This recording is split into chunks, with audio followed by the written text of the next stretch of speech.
Bien, el día de hoy vamos a hablar de la aplicación de la primera ley de la termodinámica en aspectos de la salud.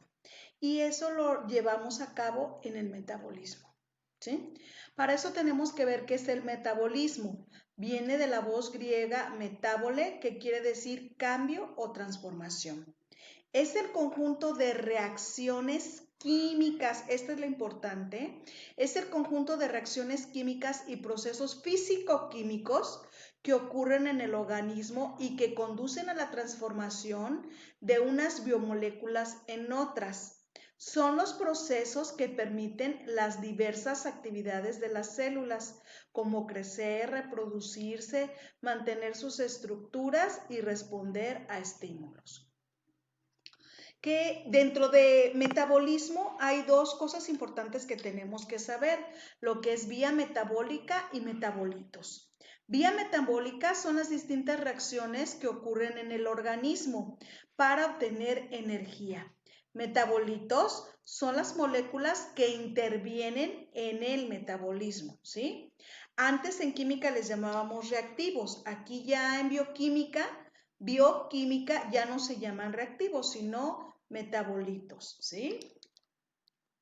Vamos a recordar tu morfología y fisiología, donde aquí debiste de ver los tipos de metabolismo que existen, que son anabolismo y catabolismo.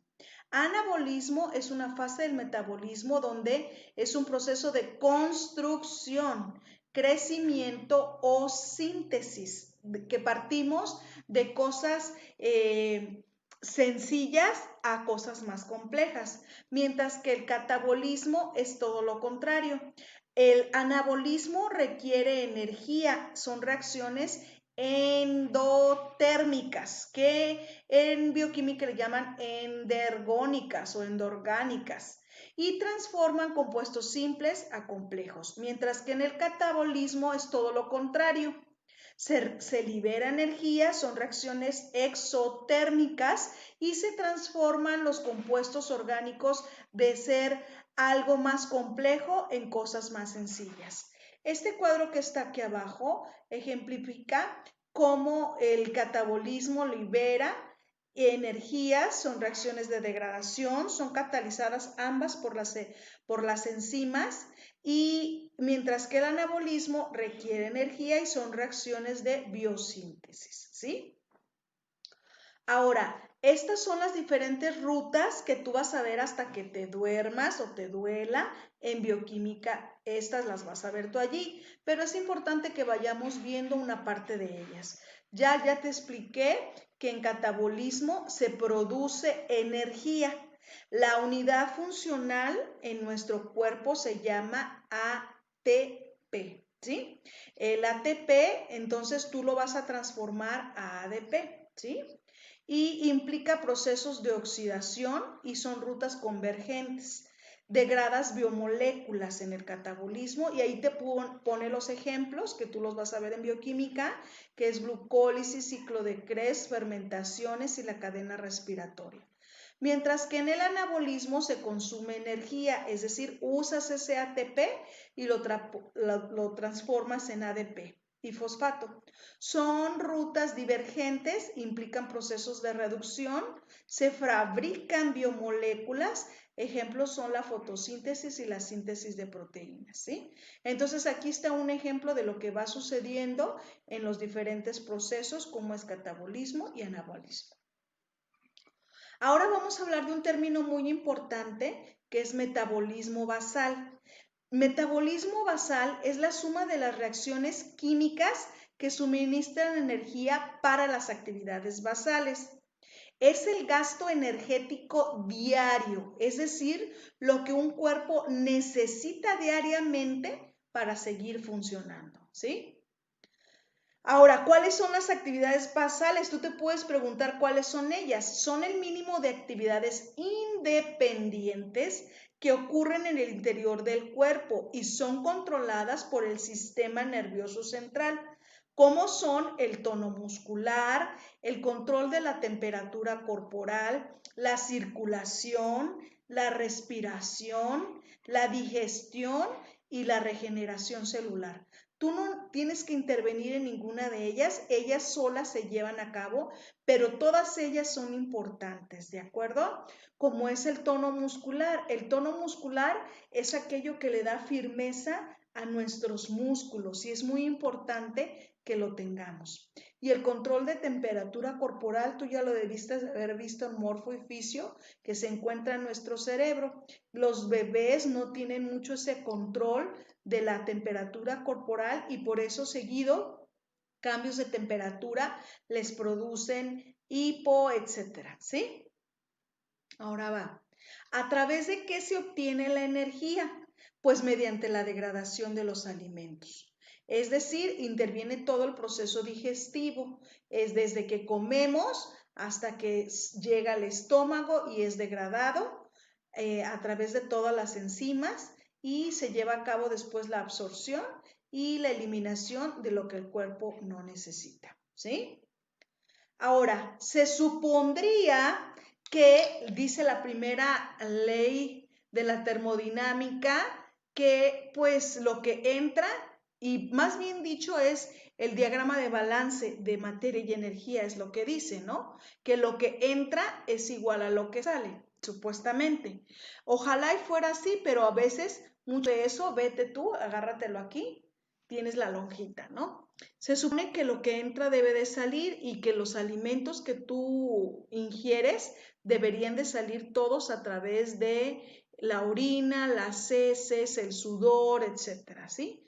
Pero cuando nosotros acumulamos, eso ya lo había explicado yo cuando vimos la primera, la termodinámica, cuando nosotros ingerimos demasiados alimentos y no realizamos ejercicio, pues entonces empezamos a tener problemas porque nuestro cuerpo, ¿qué va a hacer exceso de calorías que está ingiriendo? Pues los va a acumular en forma de la llanta, ¿sí? Bueno, ahora, esto es algo muy importante que tenemos que tener claros, que forma parte de bioquímica, que es el índice metabólico basal, que es la rapidez a la cual se usa la energía química para las diferentes actividades basales, ¿sí?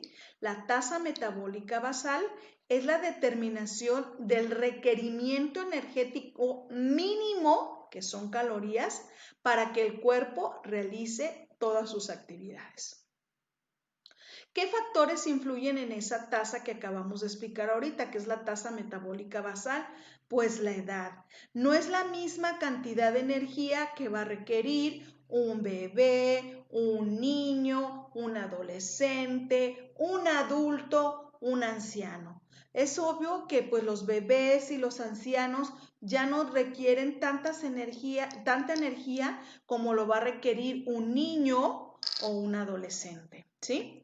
Igual también no es el mismo requerimiento calórico para los hombres que para las mujeres, ¿sí? Ahora, aquí también es muy importante, oiga maestra, ¿y por qué nuestro metabolismo es más lento que el de los hombres?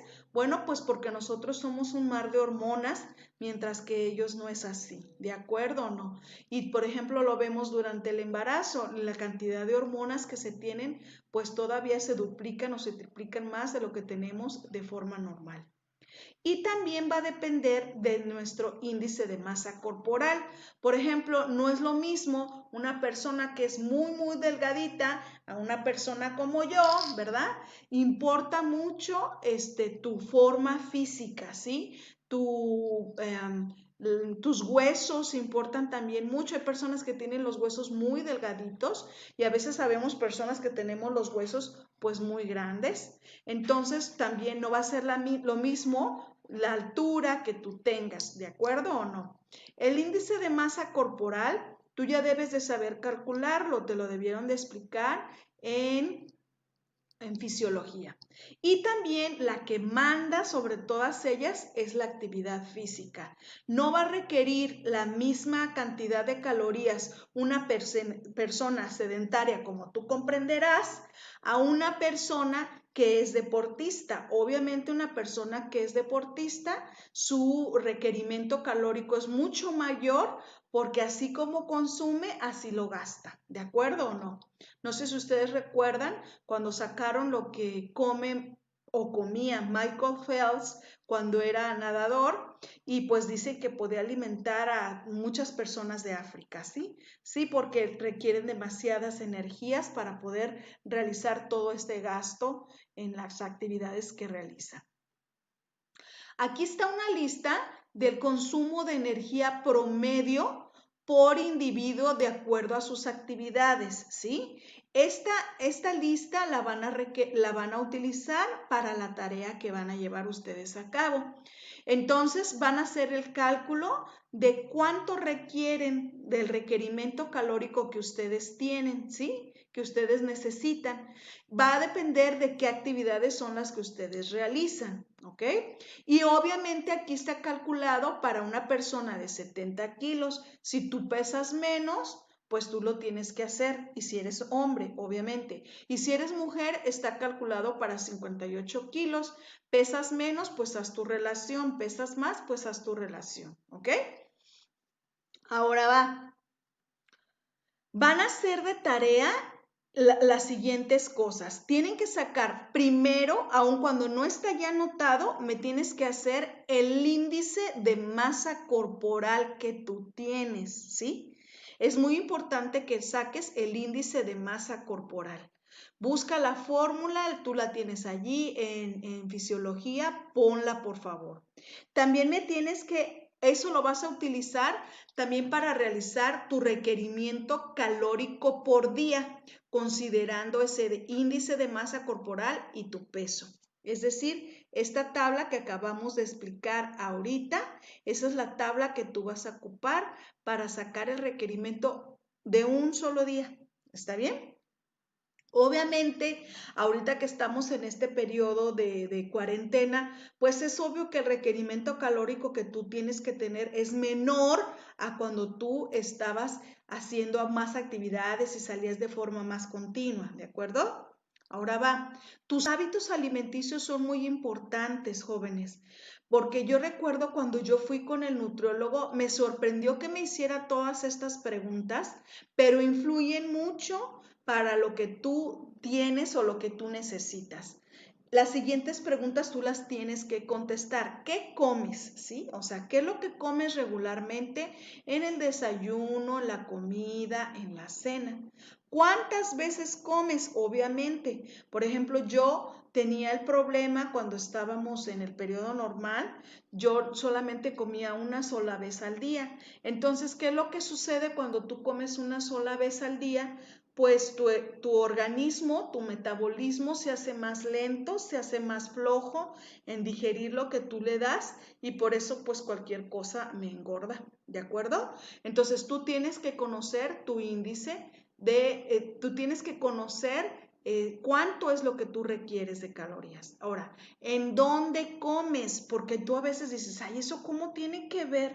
Claro que sí tiene que ver, no es lo mismo que tú comas en la sala a que tú comas en tu cuarto, porque entonces si tú comes en tu cuarto, pues estás viendo la tele o estás acostado o estás haciendo otra cosa. Entonces, por eso va relacionada la C y la D. ¿Qué hay alrededor de donde tú comes? Hay televisión, estás leyendo el periódico, estás viendo el celular, estás platicando, por eso te preguntan ahí, ¿qué estás haciendo?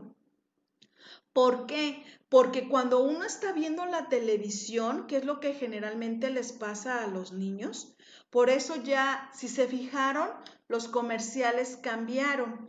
La OMS decidió que se iba a hacer ese acuerdo internacional, que no más se iba a promocionar comida chatarra, ¿sí? Entonces es muy importante que lo tomemos en cuenta porque a veces estamos comiendo en un lugar donde hay televisión. Entonces, yo estoy viendo la tele y como de manera excesiva porque no le llega a mi cerebro la señal de que está comiendo, está prestando atención a la imagen, no a lo que está comiendo. Entonces, nunca te llega la sensación de saciedad. Por eso, nada más quieren estar comiendo, ¿de acuerdo? Ahora, ¿Cuántas veces masticas? Eso es muy importante porque yo he visto personas que nomás comen ¡pum!, como si fueran perros. Pues no, no es así.